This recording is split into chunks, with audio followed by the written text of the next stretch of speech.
Every day, something dramatic happens in the Caribbean that affects our lives. We'll give you the details. We'll give you the facts on Caribbean Perspective with Eddie Frederick.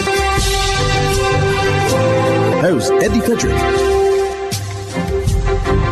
Welcome to Caribbean Perspective. So glad you can join us.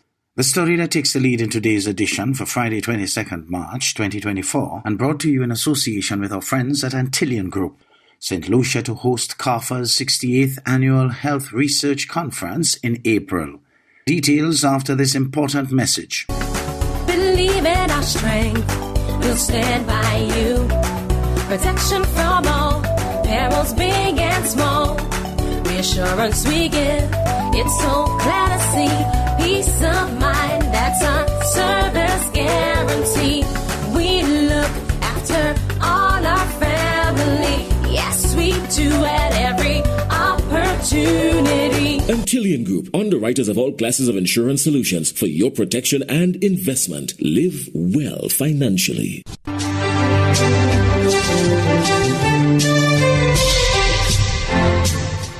Welcome back. The Caribbean Public Health Agency, CARPHA, in collaboration with the Government of St. Lucia through the Ministry of Health, will host the 68th Annual Health Research Conference in April. The conference will examine a number of health sector issues, but will focus on violence in the Caribbean as a public health crisis. More in this DBS News World report. The conference is being held under the theme Violence in the Caribbean, a Public Health Crisis. The ultimate aim is for the discussions to generate solutions to help reduce and ultimately break the cycle of violence. It will also attempt to address the public health dimension of crime and provide scientific data that will help guide health systems as part of a multi-sectoral response to deal with violence. St. Lucia's Chief Medical Officer, Dr. Sharon Belmar George, highlighted the benefits of the forum being held on the island. This conference, which will be held in St. Lucia this year, provides an excellent opportunity for all health-related practitioners to actively participate. It will also strengthen the research agenda, which is a priority of the Ministry of Health. It will also allow innovative thinking and promote best practices. Dr. Joy St. John, the Executive Director of CARPHA, spoke on the effects which crime and violence can have on economic growth and stability. She welcomed the opportunity for a variety of experts from academic scholars, public health practitioners, and researchers to examine some of the critical issues impacting public health, but with very specific emphasis on crime and violence. Crime and violence threaten public safety, economies, and mental well-being, and is no friend to anyone. It affects all levels of society. From the 25th to the 27th of April this year, in partnership with the St. Lucian Ministry of Health, Wellness and Elderly Affairs, CARPHA will welcome researchers, medical and public health officials and professionals, and those from related fields to participate. Moses Baptiste, Minister for Health, Wellness and Elderly Affairs, expressed gratitude to CARPHA for selecting St. Lucia for the third time to host the 60th edition of their conference. The Health Minister also reflected on the significance of this year's theme, which he deems timely and relevant in light of St. Lucia's unique challenges with crime and violence. The theme for this year's 68th Annual Health Research Conference is Violence in the Caribbean, a Public Health Crisis. This theme is both timely and relevant, as escalating levels of violence and crime are of serious concern both locally and for the region, as you heard from Dr. St. John. This has been addressed in the past as a developmental issue focusing on the balance between tough law enforcement, social development, and crime prevention strategies. A series of meetings will be hosted island-wide prior to the main conference focusing on public health governance. The highly anticipated CARPHA Awards banquet scheduled will recognize regional scholars who have contributed to regional public health advancement. The 60th Annual CARPHA Research Conference will be held at the Royalton Resort from April the 25th to the 27th, 2024.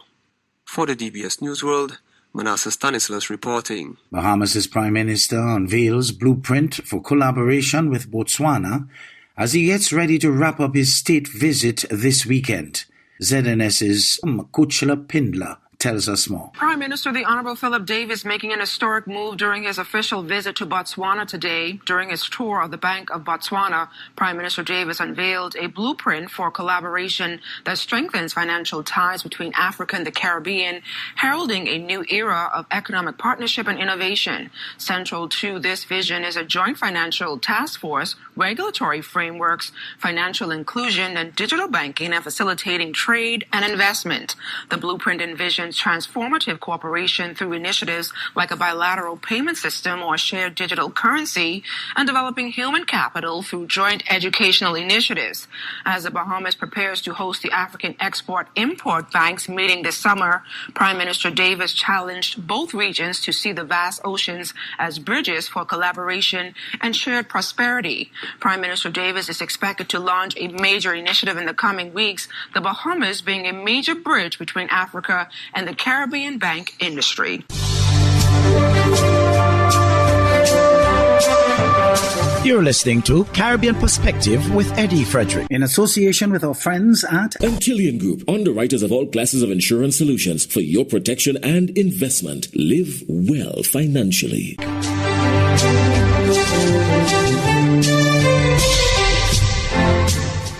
St. Kitts and Nevis' Prime Minister Dr. Terence Drew again indicated that the country has not made its decision on how and when it would implement the next phase in the CARICOM free movement of people.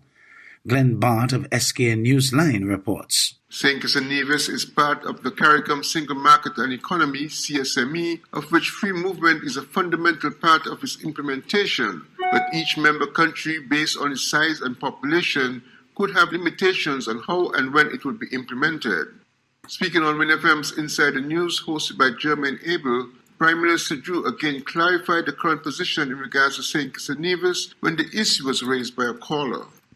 What I said on the round table was said at CARICOM, that we, St. Kitts and Nevis, we need to make sure that whatever is done will not affect our people negatively. And until we get to that point where we are very sure of that, that decision would not be made to go totally in.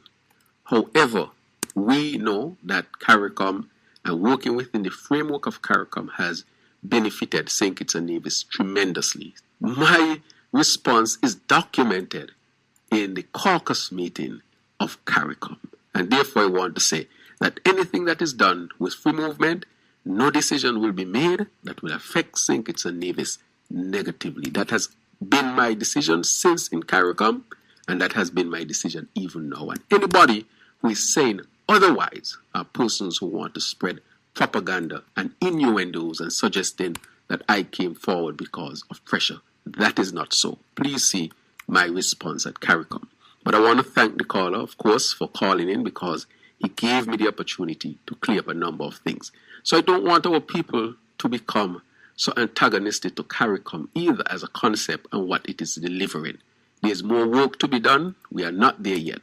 But our country benefits significantly from working within the framework of CARICOM. And we should continue to work to improve it, to make sure that all benefit well. And no decision will be made that will affect St. Kitts and Nevis in a negative way. And therefore, I said, we need information, we need data, because if there's any suggestion that will be impacted negatively, St. Kitts and Nevis cannot go forward in that framework. Some experts believe that if implemented carefully, the free movement would facilitate further growth and development opportunities for member countries in the CARICOM who are signatories to the CSME program. Glenn Bart reporting for SK Newsline. The United Nations is expressing continued concern over Guyana Police Force's ongoing use of disproportionate force and extrajudicial killings. Lawrence Helfer, a UN Human Rights Committee member, shared these concerns, highlighting the international community's alarm over these practices and their implications for human rights within the country. HGP's Tiana Cole provides additional insights into these revelations. United States nominated candidate for the UN Human Rights Committee, Lawrence Helfer, on Tuesday, during the committee's 140th session, said that while the committee recognized the incidents of police brutality have decreased over the years, there is still concern about the excessive force used by officers in the Guyana police force. We remain concerned by the persistence of excessive uses of force by the police and security services, including extrajudicial killings. And in June 2023, Quindon Bacchus was shot and killed during what the police claimed was a sting operation. Helfer added that the committee is yet to receive updates in relation to the extrajudicial killings. The committee has also not received updates on investigations into allegations of extrajudicial killing that took place between 2002 and 2006, as requested in the list of issues. Additionally, he added that in 2018, the state party announced that a presidential commission of inquiry would investigate the allegations. Please comment on the substantive progress made by this commission. Please also describe what measures the state party is taking to prevent extrajudicial killings, especially those committed by the Guyana Police Force. Meanwhile, Minister of Parliamentary Affairs and Governance, Gail Teixeira, in response to the Quindon Bacchus killing, had this to say. A question was asked about the Quindon Bacchus killing by the police. The police officer was arrested and charged. He's also been dismissed from the Guyana Police Force. These steps show he was not acting in accordance with the police practice and protocols. The prosecution is ongoing. 23-year-old Quindon Bacchus was killed in June 2022 during an alleged shootout with members of the Guyana Police Force. Bacchus of Golden Grove East School, Demerara, was shot dead at the Hazard and Tongue scheme, also on the east coast of Demerara, during a police sting operation. Bacchus was reportedly shot during a further exchange of fire and died while receiving treatment at the Georgetown Public Hospital. 3 cops were later charged in connection to the shooting. Following the killing of Bacchus, several parts of the main roads along the east coast of Demerara were blocked as residents of Golden Grove and nearby villages launched a massive protest. Tiana Cole reporting for the HGP Night 3 News.